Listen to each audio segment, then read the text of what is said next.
एक लैपटॉप में NVMe या SSD या फिर हम लोग जो है M2 को कैसे चेंज करें उसके ऊपर एक वीडियो में दिखा रहा हूँ। सबसे पहले तो लैपटॉप का बैक का खोल लीजिए। डेल का इंस्पिरॉन 15000 है। तो हम लोग जो है इसको सब खोलने के बाद इसको खोल देंगे। ये DVD राइटर है। उसके बाद इसको साइड से खोलेंगे तो साइड से खोलने से पूरा खुल जाएगा ऐसे करके। इसलिए तो कोई वायर लगा नहीं रहता है। हो गया। अभी ये वाला करने के बाद हम लोग क्या करेंगे, सबसे पहले तो बैटरी कनेक्टर को रिमूव कर देंगे। तो बैटरी कनेक्टर है इसको रिमूव कर देंगे। हो गया। अभी अगर SSD हम लोग खाली SSD डालना है तो ये वाला हार्ड डिस्क की जगह पर हार्ड डिस्क को निकाल के यहाँ पर SSD हम लोग डाल पाएंगे सेम टाइप का।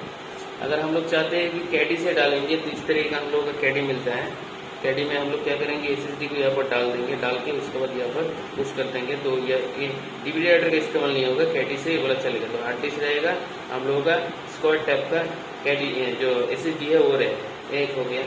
अगर हम लोग देखते हैं कि इसमें कोई स्लॉट है जैसे SSD लिखा हुआ इस जगह पर अगर अच्छे से हम लोग अगर देखें और थोड़ा से नज़दीक से अगर देखें और थोड़ा नज़दीक से हम लोग अगर देखें तो यहाँ पर देखिए सिंगल कट है। अगर ये वाला सिंगल कट है इसमें क्या जाएगा, NVMe।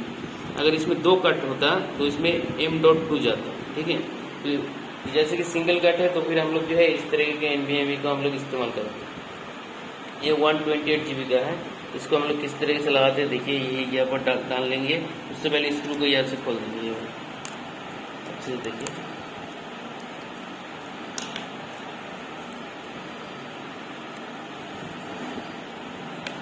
लग गया। लगने के बाद इसी यहाँ पर डाल के स्क्रू जो है इसको लेके हम लोग इसमें फिट कर देंगे। तो जिस तरीके का मदरबोर्ड में मतलब लैपटॉप में हम लोगों का NVMe का अलग से स्लॉट या फिर M2 का M.2 का है, उसके लिए हम लोगों को इसे खोलने की ज़रूरत नहीं है। DVD राइटर चलेगा, हार्ड डिस्क भी रहेगा उसके साथ। इसका हम लोग इस्तेमाल कर पाएंगे और इसके तेज़ी भी हम लोग स्पीड भी मिलेगी। ठीक है। तो ये था प्रोसेस। अभी हम लोग डाल देंगे, इसको असेंबल कर देंगे, बैटरी कनेक्टर डाल के उसके बाद इसमें OS डाल देंगे तो कंप्लीट हो जाएगा हम लोग। तो ये वीडियो यहाँ तक ही। धन्यवाद।